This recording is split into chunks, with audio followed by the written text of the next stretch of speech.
Hello, everybody, and welcome to another brand new episode on Boundary Line Podcast. Dillon Pink here, along with Sheldon Dougherty, and the RCB fans can finally celebrate after a month. It took them a month exactly to register the second win of this year's IPL, and they did it in some fashion. They're beating SRH there by 35 runs there, but all that and more in our podcast. But before going ahead, requesting all of viewers to please hit the like button, subscribe to our channel, and please share the video as much as you can, guys. And let's get straight into it. Sheldon, finally, some time to celebrate.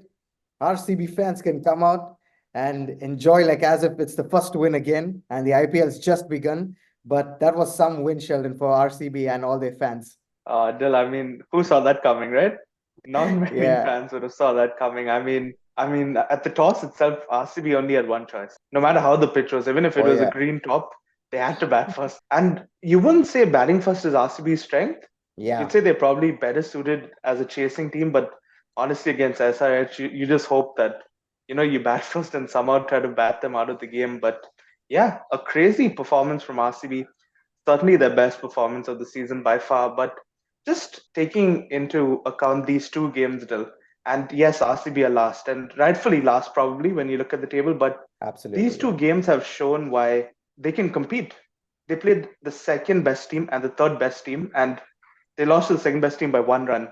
And today they absolutely outplayed the third best team in their own backyard. So yes, they're 10th and they probably deserve to be 10th, but this shows that they can compete. And yes, your bowling can be shit, but you can compete if you get everything right. Absolutely there, Sheldon. Spot on. Every team is equal, I feel, Sheldon. Every team, when they come into the IPL, you never know which team is going to win, right? You never know what's going to happen. So that's always the case there. But just reviewing their RCB winning the toss and batting first there, which is not their strength, like we said, 206 for seven, courtesy a half century by Virat Kohli and a quick fire half century by Rajat Patidar. We'll get into that later on. But Sunrisers Hyderabad went hard. They went like, there was no tomorrow. They went like they wanted to finish the match in 10 overs there and finally crumbling there to 171 for 8 there. Not much there in that batting lineup there. Abhishek Sharma getting 31 and the next best, Shahbaz Ahmed actually, not out there till the end. But after that, Travis Head just one. Aiden Markram couldn't get it off. Nitish Kumar Reddy, Klassen, all of them failing today. But Sheldon, RCB's batting I thought was good today. They got off the blocks pretty quick. 3 overs, they were really quick. They're almost racing to a 50 there. But after Faf got out, you and Will Jacks also, after he got out, it felt that it was going slow. And I don't know what happened to Virat Kohli there. I know he scored a half century, but one of his slowest half centuries, you would say, Sheldon? Yeah, Dil, he was 51 in 42 balls. That's basically 7 overs. And he's 51 runs. It was too slow. Dil. He probably got it at the right time as well because at least Karthik could come in and Lamro could come in and try to get some runs. But yeah, when you look at Kohli and Patida's partnership, it was just contrasting styles, right? Because Patida was trying to hit a six every ball and they were just so two different innings. And it just shows how different T20 is from other formats because in most formats, 51 or 42 is good.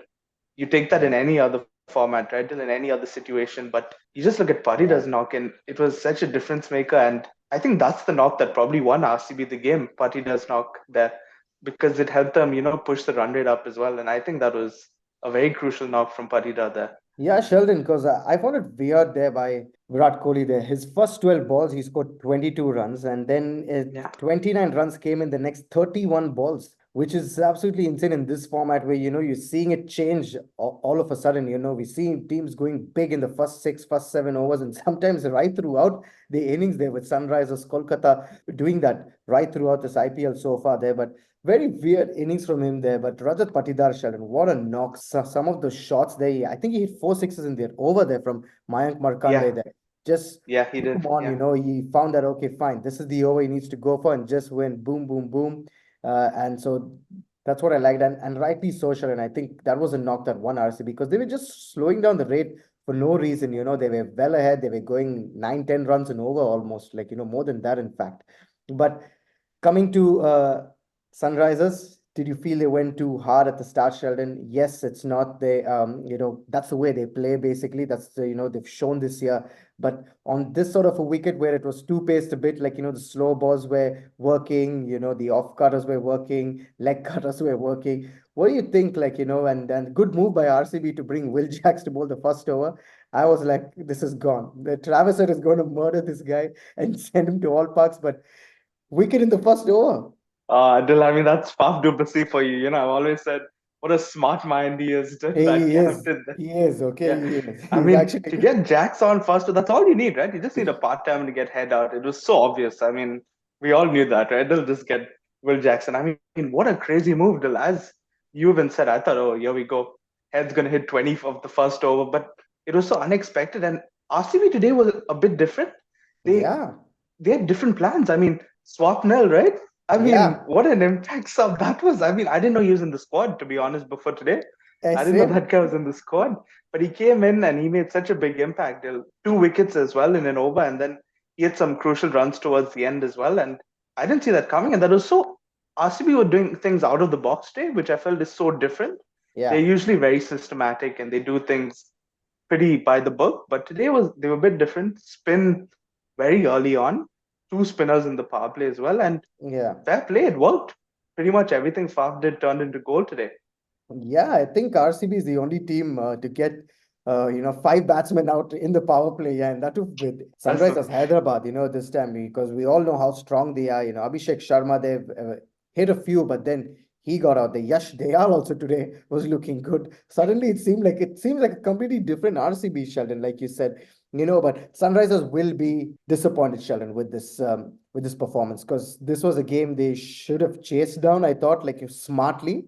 Sometimes it's not yeah, necessary to go bang bang right at the start there. Yes, but especially when the pitch is too paced, like I said, you got to play in sometimes, and take the game deep and go. We've seen that a few days ago when Lucknow played CSK. Marcus Stoinis took the game deep and went. And once the dew came on the field, he just went bang bang. But so do you think this is RCB's best lineup as of now, Sheldon? No Glenn Maxwell, no other proper fast bowler in the team apart from Siraj, who's been gone for plenty now. You think they finally found the lineup, or expect more change? I think they've somehow after a lot of changes and a lot of players, Maxwell dropping himself, for example, and like Yeah, out of due to all this, I think they somehow found a lineup that seems like the best available 11 right now. I yeah, think that is the way. And yeah, I think Patidar and Jacks in the middle order. Green also seems like he's getting into touch today. He looks slightly better with the bat as well. I think yeah, that's a positive. Of course, Karthik, I mean, he speaks for himself, proper finisher. Lamro, I mean, is still hit and miss in that middle order. But I think out of the bowlers available, this is the best bowling lineup, I'd say. I think Lockie Ferguson as the foreign player is the right call. yeah, And yeah, I think they fall.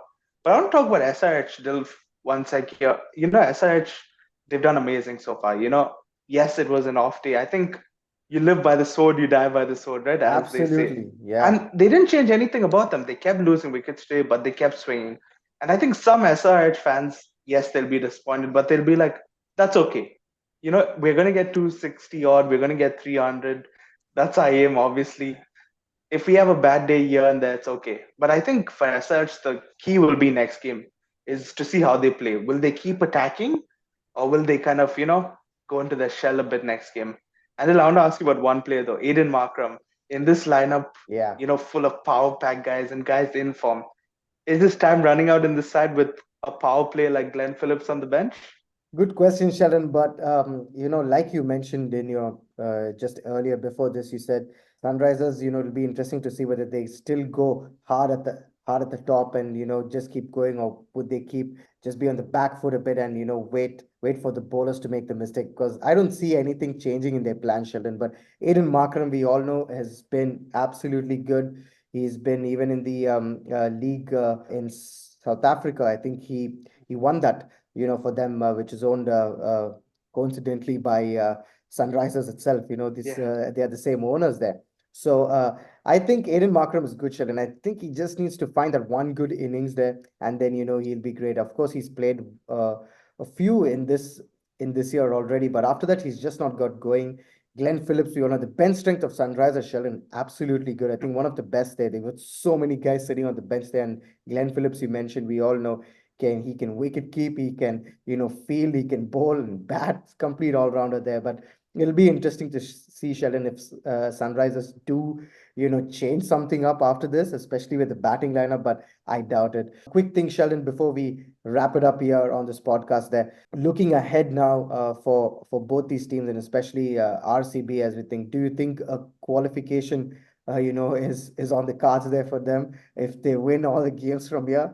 I know all the RCB fans, just started opening up the calculators and trying to like see, where they if RCB can go ahead. But do you think they really have a chance, Sheldon, given all the teams? And you never know, with a few wins here and there and the other teams lose, do you think that there's a big chance? Oh, Dill, don't give any RCB fan hope, right? Dill, that's the worst thing you can have, right? Hope. I think for RCB, they should just focus one game at a time.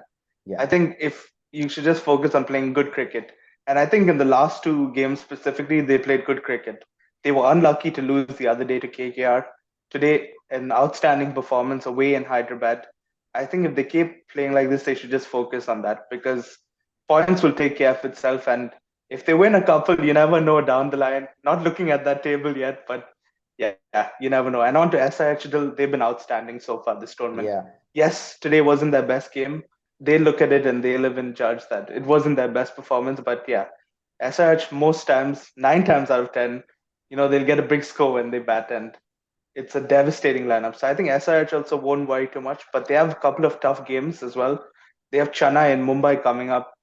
SRH. Oh, So those yeah. are big games because Yeah. after a loss like this, it's so important to see how you come back because you don't want it to be two losses, three losses in a row in this kind of Exactly. tournament, right? Yeah. You want to get that loss out of the way straight away and get a win. Spot on there, Sheldon. Absolutely. And they're very important there, especially for the top four teams, because, you don't want to get into that rut, like you said, two, three games in a row.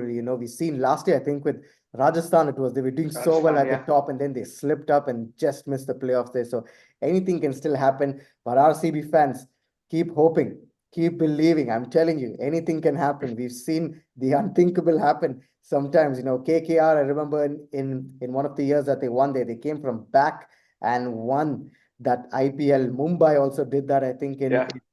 in a few years, ago. They did that. They absolutely no chance, but they came back and won the IPL. So anything's possible, guys. RCB fans, don't lose hope there. Let us know in the comment section, guys. What do you think? Do RCB have a chance or not? And who are your top four as of now? We speak there because every day, like Sheldon said in one of our podcasts, it keeps changing there. The table keeps going there, but let's see how it goes, guys. And thank you so much for watching the video. It's been an absolute pleasure bringing this video to you all. And thank you for all the support that we get online and from our friends and everybody. It really means a lot to us. And we do feel very happy that we are putting out this content there. But please share the video as much as you can. And don't forget to tell your friends, family members, hit the like button, subscribe, guys. That's the only way, we can grow there. And, so thank you so much, guys, once again. And we'll see you soon in our next video. Bye.